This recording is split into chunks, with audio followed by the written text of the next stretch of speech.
Ramadan, Ramadan, Ramadan ya Habib, Ramadan, Ramadan.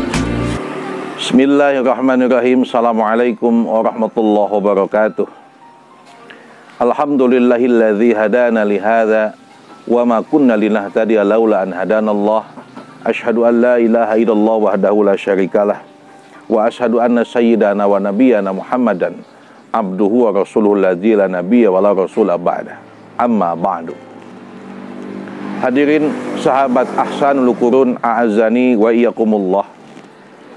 Alhamdulillah, masuk di hari keempat kita masih bisa melaksanakan ibadah puasa. Semoga ibadah puasa kita diterima oleh Allah Subhanahu wa Ta'ala.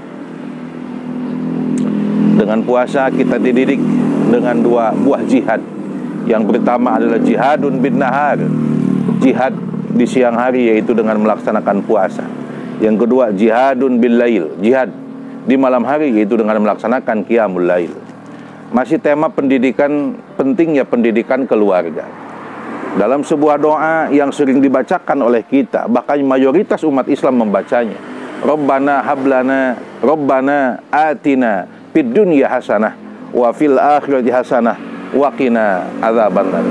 Yang artinya, ya Allah, berikanlah kami kebaikan, berikanlah kami keselamatan dunia wal akhirah, dan keselamatan di akhirat. Ini adalah puncak cita-cita. Ini adalah yang paling kita cita-citakan. Kita ingin diberikan keselamatan oleh Allah Subhanahu wa Ta'ala, baik itu di dunia ataupun di akhirat. Masuk kepada pembinaan keluarga. Ya ayyuhalladzina amanu qu anfusakum wa ahlikum nar. Wahai orang-orang yang beriman, wahai para suami, wahai ayah, jagalah dirimu dan keluargamu daripada api neraka. Tugas utama sang ayah adalah bagaimana mampu menyelamatkan anak dan keluarganya daripada nerakanya Allah. Ada kiat-kiat bagi seorang ayah selaku kepala rumah tangga untuk bisa menyelamatkan anak keluarganya daripada nerakanya Allah. Di antaranya ada sebuah hadis yang mengatakan al-afiyatu ala asharati aujuhin. Keselamatan itu ada 10 hal. Khamsatun fid dunya wa khamsatun fil akhirah. Yang 5 adalah keselamatan di dunia, dan yang 5 lagi adalah keselamatan di akhirat. Wa ammal lati fid dunya. Adapun keselamatan di dunia, yang pertama adalah al-ilmu. Dengan cara memiliki ilmu, maka wajib bagi seorang ayah, bagi seorang ibu untuk menghasung, memotivasi anaknya untuk gemar mencari ilmu. Karena memang tanpa ilmu sulit untuk selamat. Bahkan dikatakan aslu kulli khairin huwal ilmu wal adlu. Pokok pangkal setiap kebaikan itu adalah ilmu dan keadilan. Wa aslu kulli syarrin huwal jahlu wa zulmu. Pokok pangkal setiap kejelekan itu adalah bodoh, kemudian wa zulmu, dan kezaliman. Bagaimana kita selamat tanpa ilmu? Karena fungsi kita mencari ilmu supaya kita ma'rifatullah, supaya kita mengenal Allah, ma'rifatul Rasul, supaya kita juga mengenal Rasul. Kemudian ma'rifatul Islam bil adillah, supaya kita mengenal Islam dengan dalil-dalilnya. Tanpa kita memiliki ilmu din, ilmu agama, bagaimana kita akan tahu itu?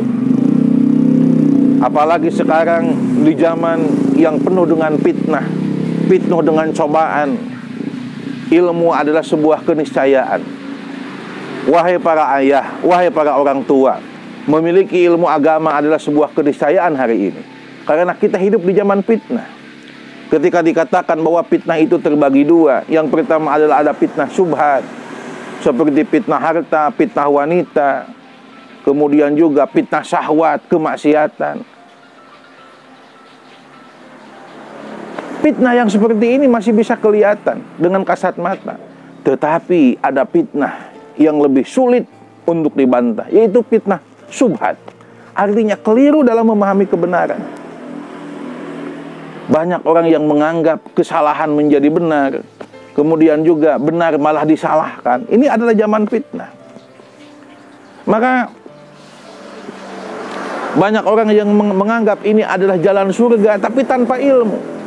Man salaka tariqan yadunnu annahu tariqal jannah bighairi ilmin. Barang siapa yang menempuh satu jalan yang ia kira bahwa jalan itu jalan ke surga, tapi tanpa ilmu, Masya Allah, ia tidak akan sampai kepada yang ia tuju. Padahal ia capek, padahal ia jauh, padahal ia lelah. Maka sekali lagi, kunci keselamatan di dunia adalah satu, adalah al-ilmu. Harus memiliki ilmu. Karena memang al-ilmu qabla al-qaul wal amal. Ilmu itu sebelum berkata dan sebelum berbuat. Kita akan diminta pertanggungjawaban ketika melakukan sesuatu apabila tanpa ilmu. Maka sekali lagi, wajib bagi seorang ayah, wajib bagi seorang kepala rumah tangga, bagi seorang ibu, untuk memberikan motivasi, menghasung anaknya untuk thalabul ilmi. Karena memang mencari ilmu itu tanpa batas. Mencari ilmu itu adalah dibutuhkan untuk setiap saat. Bahkan kata Imam Ahmad bin Hanbal, lebih dibutuhkan daripada butuhnya jasad kepada makanan dan kepada minuman.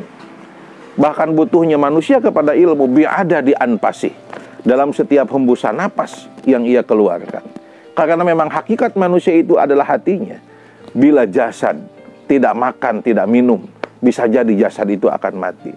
Begitu pula ketika hati manusia tidak dijejali dengan ilmu, maka akan mati. Tidak paham dengan kebenaran, tidak paham dengan kewajiban, tidak paham apa hak-hak Allah yang harus ia tunaikan. Yang akhirnya, sekali lagi, hidup tanpa ilmu itu adalah kebinasaan. Yang kedua, kunci keselamatan yang harus dipahami oleh seorang ayah supaya bisa menyelamatkan anak dan keluarganya adalah al-ibadah. Dorong, berikan motivasi anak keluarga untuk bisa melakukan ibadah. Karena al-ibadah wadifatul hayat. Ibadah itu adalah merupakan tugas hidup.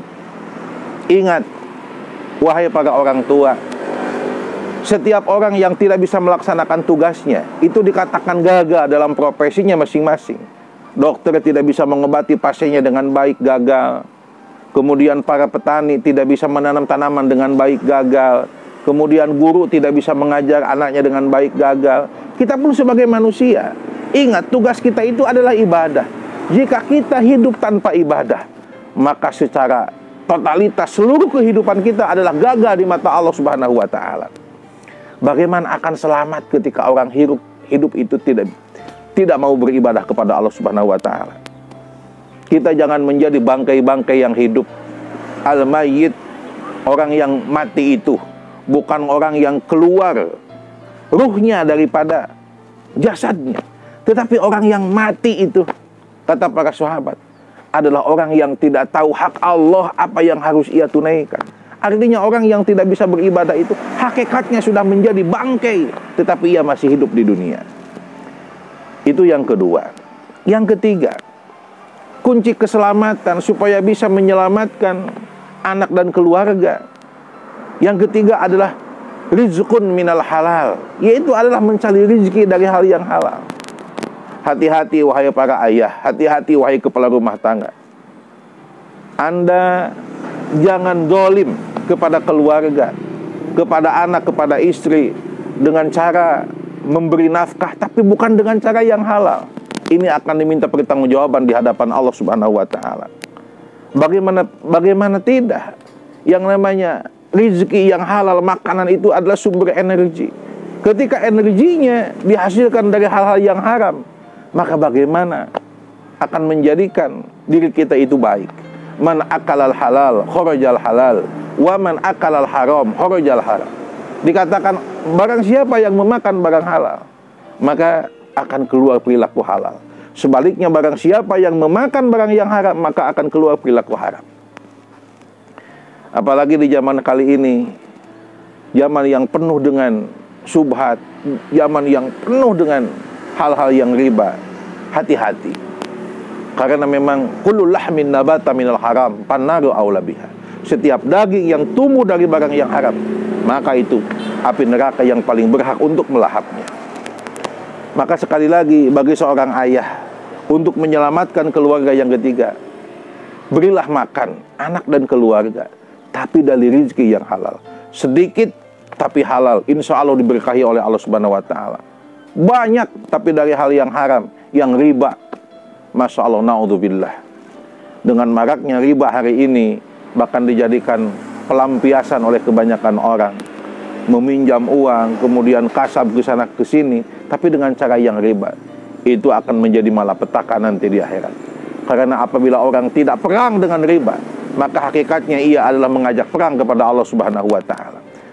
Jadi yang ketiga, kunci keselamatan supaya bisa menyelamatkan anak dan keluarga, yaitu adalah rizqun minal halal, rezeki dari yang halal. Kemudian yang keempat, bagaimana supaya kita bisa menyelamatkan keluarga, anak. Yang keempat adalah wasyukru ala nikmah, syukur atas kenikmatan.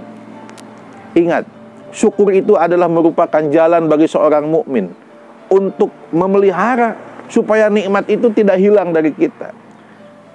Itu adalah salah satu alasan di mana Allah akan terus-menerus menambah nikmatnya di samping nikmat yang telah ada. Maka bagaimana orang mau bersyukur kepada Allah Subhanahu wa Ta'ala apabila orang tidak mau bersyukur dengan hal-hal yang kecil? Maka ajari anak dan istri keluarga supaya berterima kasih atas rezeki yang telah Allah berikan.